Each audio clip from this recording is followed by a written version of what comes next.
গাড়ী ৰখাই হাৰাশাস্তি হয় পাব্লিক। আজি দেখা গ'ল যে এজন অধিবক্তাক, এজন নহয় বহুত কেইজন অধিবক্তাক এনেকে শ্ৰীৰামপুৰ পুলিচে মানে প্ৰহাৰ কৰিবলৈ সাহস ক'ত কেনেকে। হয়, নিশ্চয় আপোনালোকে জানে আজি গোসাইগাঁও আমাৰ যি বাৰ ষ্টেচন আছে, বাৰ ষ্টেচনৰ সন্থাৰ পৰা পশ্চিমবংগলৈ তেখেতসকলে যি এক ভোজৰ আয়োজন কৰিছিল, তাৰ পৰা তেওঁলোকে অসমলৈ গুচি আহোঁতে শ্ৰীৰামপুৰ বৰ্ডাৰত যেতিয়া পুলিচ প্ৰশাসনে ৰাতিৰ আন্ধাৰত লাঠি জং লৈ বিভিন্ন গাড়ীৰ পৰা বিভিন্ন ধৰণৰ টকা সংগ্ৰহ কৰি গাড়ীবোৰ জাম লগাই দিয়ে। এই জাম লগাৰ পিছত গাড়ীবোৰ এম্বুলেন্স তথা বহু যাত্ৰীবাহী গাড়ী ইয়াত মানে ৰখিবলগীয়া হয়।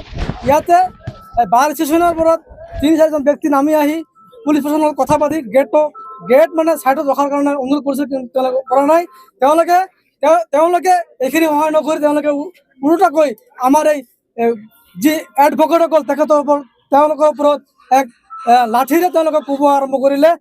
অলৰেডি আমি দেখিবলৈ পাইছোঁ মূৰৰ কঁকালৰ পৰা তেওঁলোকৰ ৰক্তপাত ওলাই আছে, কোনোবাৰ হাতত লাগিছে আৰু লগতে আমি এইখিনি প্ৰত্যক্ষ কৰিব পাৰিছোঁ যে এজনী মহিলাক মানে প্ৰশাসনে শ্ৰীৰামপুৰ প্ৰশাসনে কিন্তু এই মহিলাৰ পৰা মানে টৰ্চাৰ কৰিছে। তো আমি এই দাবী উত্থাপন কৰিছোঁ, যদি আজি এই ৰাতিৰ ভিতৰত যদি সেই পুলিচৰ আইডেন্টিফাই নকৰা হয় বা আমাৰ ওচৰত যদি আনা নহয়, যিমান টাইমলৈকে ইয়াক আনা নহ'ব, আমি সিমান টাইমলৈ ইয়াতে আমি এই ৰাস্তা অৱৰোধ কৰি ইয়াতে আমি ধৰ্মঘট পালন কৰিম বুলি আমি আজিৰ এই প্ৰেছ কনফাৰেন্সৰ জৰিয়তে আমি জনাই দিব। ইয়াত যদি অধিবক্তা এজন যেনেকে মানুহক সহায় কৰে বা আইনী সুৰক্ষা দিয়ে, এই মানুহজনে ইয়াত সুৰক্ষিত নহয় শ্ৰীৰামপুৰ। নিশ্চয় এই কথা আজি এটা লজ্জাজনক ঘটনা। মানে যেতিয়া তেওঁলোকে পৰিচয় দিছে আমি এডভকেট চন্দ্ৰৰ পৰা আহিছোঁ, গোসাইগাঁৱৰ পৰা আহিছোঁ, তাৰ পিছতো কিন্তু তেওঁলোকক কোনোপধ্যে ৰক্ষা দিয়া নাই। ইয়াত কাৰ হিংস আছে বা কোনে এনেকুৱাকৈ প্ৰশাসনক নিৰ্দেশনা দিছে যে বাৰ ষ্টেচনৰ কোৰ্টৰ উকিলৰ ওপৰত এনেকৈ অত্যাচাৰ হয়? তো সাধাৰণ পাব্লিক কেনেকৈ জীয়াই আছে, ইয়াৰ এটা প্ৰশ্নবোধক কথা। কিন্তু আমি দাবী উত্থাপন কৰিছোঁ যে এনেকৈ যদি এই ৰাস্তা পথ বন্ধ কৰি তেওঁলোকে যদি কালেকশ্যনৰ নামত ৰাইজৰ প্ৰতি হাৰাশাস্তি কৰে, ইয়াক কিন্তু গ্ৰহণযোগ্য কথা নহয়। তো সেইকাৰণে আমি প্ৰশাসনক আহ্বান জনাইছোঁ, অনতিপলমে ইয়াত আমাৰ ওচৰত আনিব লাগিব আৰু তেওঁক ভুল স্বীকাৰ কৰিব লাগিব। তাৰপিছত আমি ইয়াৰ পৰা উচিত মনে উঠিম। এটা কথা উত্থাপন হৈছে যে পুলিচৰ লগত কিন্তু সাধাৰণ মানুহ মাৰপিটৰ ঘটনাত লিপ্ত আছিল বুলি এটা অভিযোগ উত্থাপন হৈছে। পুলিচৰ লাঠি লৈ মানুহে মাৰিছে চিভিলিয়ান। ঠিক আমিও শ্ৰীৰামপুৰৰ মানুহ হয়, আমি দিনে নিশাই ৰাস্তা দি চলাফিৰা কৰোঁ, আমি দেখিবলৈ পাওঁ ইয়াত গুণ্ডা বাহিনী ৰাখি দিয়া হয় বিভিন্ন জনগোষ্ঠীৰ পৰা। পেৰালাইজ। তো আমি দেখিবলৈ পাইছোঁ যে ইয়াত পুলিচৰ লগতো মানে গুণ্ডা বাহিনী ৰাখি দিয়া হয়, যাতে কোনো ধৰণৰ অপ্ৰীতিৰ ঘটনা হ'লে এই গুণ্ডাবোৰক আগত লগাই দিয়া হয়।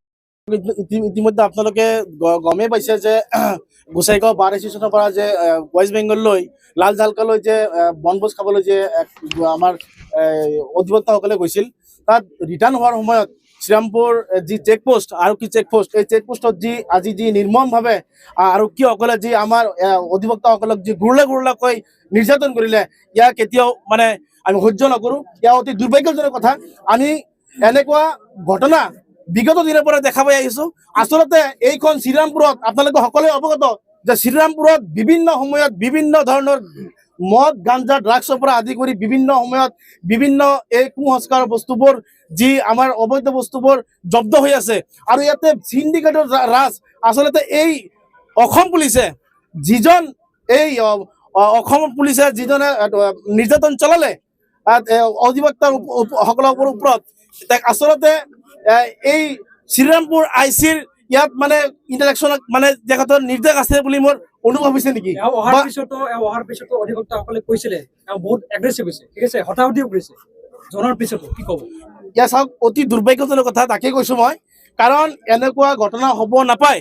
তেখেতসকল আইন জনা মানুহ, আইন পুলিচ প্ৰশাসনে সাধাৰণ ৰাইজক সুৰক্ষা দিয়াৰ বাবে তেখেতসকল ৰাইজৰ সেৱা কৰাৰ বাবেহে। তেখেতসকল যদি এই গুণ্ডা ৰাজ চলায়, আমি কেতিয়া নেমচুৱে মানি নলওঁ, ইয়াৰ স্পষ্ট কথা। আৰু আপোনালোকে জানে যে এই অসম পুলিচৰ লগতে মই শুনা মতে আৰু 2-4জন গুণ্ডা বাহিনী আছিল। আচলতে এই গুণ্ডা বাহিনীবিলাক কোন হয় আৰু কাৰ নেতৃত্বত চলি আছে আৰু কিহৰ বাবে ইমান ৰাতিলৈ এই গুণ্ডা বাহিনীবোৰ এই শ্ৰীৰামপুৰত বাহৰ পাতি আছে, ইয়াৰ স্পষ্ট হ'ব লাগে। গতিকে মই গোসাইগাঁও জিলা সমিতি নেমচু ফালৰ পৰা আপোনালোকৰ চেনেলৰ যোগেদি আমি এই অধিবক্তাসকলৰ ওপৰত যি নিৰ্মমভাৱে যি অত্যাচাৰ চলালে ইয়াৰ আইনী ব্যৱস্থা ল'ব লাগিব, কঠোৰ মানে প্ৰত্যুত্তৰ দিব লাগিব, কঠোৰ শাস্তি দিব লাগিব। অন্যথাই আজি আমি ইয়াতে ৰাজপথ আমি অৱৰোধ কৰিছো, যেতিয়ালৈকে এই দোষীক প্ৰয়াক্ত নকৰিব, যেতিয়ালৈকে আমাক আকাশত আনি হাজিৰ নকৰিব, পুলিচ প্ৰশাসনে ৰাজহুৱা নকৰিব কোনে আচলতে এই কাৰ চক্ৰান্তত মানে শিলগুটি মাৰিলে বা কাৰ চক্ৰান্তত বা কাৰ নিৰ্দেশত এই অধিবক্তাসকলক যি গুৰুলে নিৰ্যাতন চলালে, এয়া স্পষ্ট হ'ব লাগিব। যেতিয়ালৈকে স্পষ্ট নহ'ব তেতিয়ালৈকে আমি ৰাজপথ আমি অৱৰোধ কৰি থাকিম, ইয়াৰ স্পষ্ট কথা। আৰু তাৰ লগতে চাওক, তাৰ লগতে আচলতে এই ইয়াৰ সিন্ডিকেট যি আচলতে বিভিন্ন সময়ত বাৰ্তালাপ পাইছিলো, আমি বাৰ্তা মানে সংবাদ মাধ্যমত দেখা পাইছিলো যি বিভিন্ন সময়ত যে সিন্ডিকেট চলি আছিলে, আচলতে এই সিন্ডিকেটবোৰ কাৰ নেতৃত্বত চলি আছে ইয়াৰ স্পষ্ট হ'ব লাগে। আৰু এই গুণ্ডাৰাজবোৰ কাৰ নেতৃত্বত ইয়াত বাহাৰপাতি ইমান ৰাতিলৈ থাকে, আৰু সাধাৰণ ৰাইজৰ ওপৰত যে ইমান নিৰ্যাতন, এই নিৰ্যাতন কিয় মানে সহ্য কৰা নহ'ব, ইয়াক আমি সকীয়াই দিব বিচাৰিছো। আৰু এই অসম বুলি কওক, আসাম পুলিচ তথা আমি গোসাইগাঁও SDPO ছাৰ মুণ্টুৰাম বৰা ছাৰলৈ আমি আহ্বান জনাইছো, দাবী উত্থাপন কৰিছো যে অতি সোনকালে দোষীক কৰায়ত্ব কৰি শাস্তি দিব লাগে।